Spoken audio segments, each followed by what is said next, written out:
Welcome to S4 media. Jaganmohan Reddy మరోసారి తన వ్యాఖ్యలతో రాజకీయ వేడిని పెంచారు. ఇటీవల సత్తెనపల్లి ప్రాంతంలో జరిగిన ఘటనతో మొదలై ఇప్పుడేమో సినిమా డైలాగులు, రాజకీయ ఫ్లెక్సీలు, పోలీసుల అరెస్టులు అన్ని కలగలిపి పెద్ద చర్చకు దారితీస్తున్నాయి. ఈ నేపథ్యంలో జగన్ తాజాగా ప్రెస్ మీట్ పెట్టి ఇచ్చిన స్పందనలు ఇప్పుడు రాష్ట్ర రాజకీయాల్లో సంచలనంగా మారాయి. కొద్ది రోజుల క్రితం పుష్ప 2 సినిమాలోని రప్ప రప్ప అనే డైలాగ్ ఆధారంగా తయారైన కొన్ని ఫ్లెక్సీలు కార్యకర్తలు పట్టుకుని సత్తెనపల్లి ప్రాంతంలో ప్రదర్శన నిర్వహించారు. ఈ ఫ్లెక్సీలో 2029లో మేము అధికారంలోకి వస్తాం, వచ్చిన వెంటనే ఒక్కొక్కరిని జాతరలో తల నరికినట్టు రప్ప రప్ప నరుగుతామని ఉన్నట్లు పోలీసుల నివేదిక పేర్కొంది. ఈ డైలాగ్ సినిమాల నుంచి తీసుకున్నదే అయినా దీనిని ప్రజల్లో బెదిరింపుగా భావించి పోలీసులు ఇద్దరిని అరెస్ట్ చేసి రిమాండ్కు తరలించారు. జగన్ మీడియాతో మాట్లాడుతూ, ఒక సినిమా డైలాగ్ పోస్టర్ మీద వేశారు కాబట్టి వాళ్ళను రిమాండ్లోకి తీసుకెళ్లారా?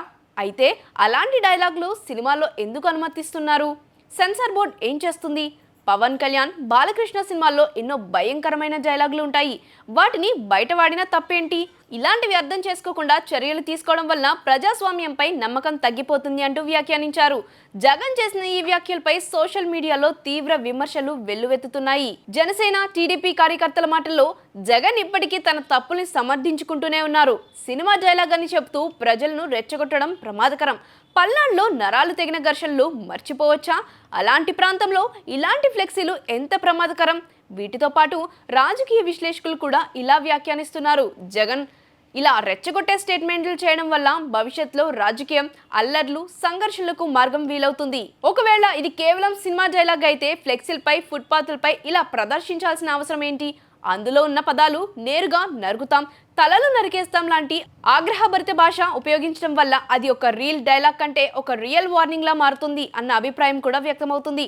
జగన్ వ్యాఖ్యలు కేవలం డిఫెండ్ చేయడం మాత్రమే కాకుండా ప్రజాస్వామ్యం మీద ప్రశ్నలు వేస్తున్నట్లుగా ఉన్నాయి. అయితే ప్రజాస్వామ్యంలో కూడా బాధ్యతగా వ్యవహరించాల్సిన అవసరం ఉంటుంది. ఈ తరహా వ్యాఖ్యలు పాలకవర్గం, ప్రతిపక్షం, సామాన్య ప్రజలు అందరికీ సంబంధించి ఉండే భద్రతా పరిస్థితులను ప్రభావితం చేస్తాయని భావిస్తున్నారు విశ్లేషకులు.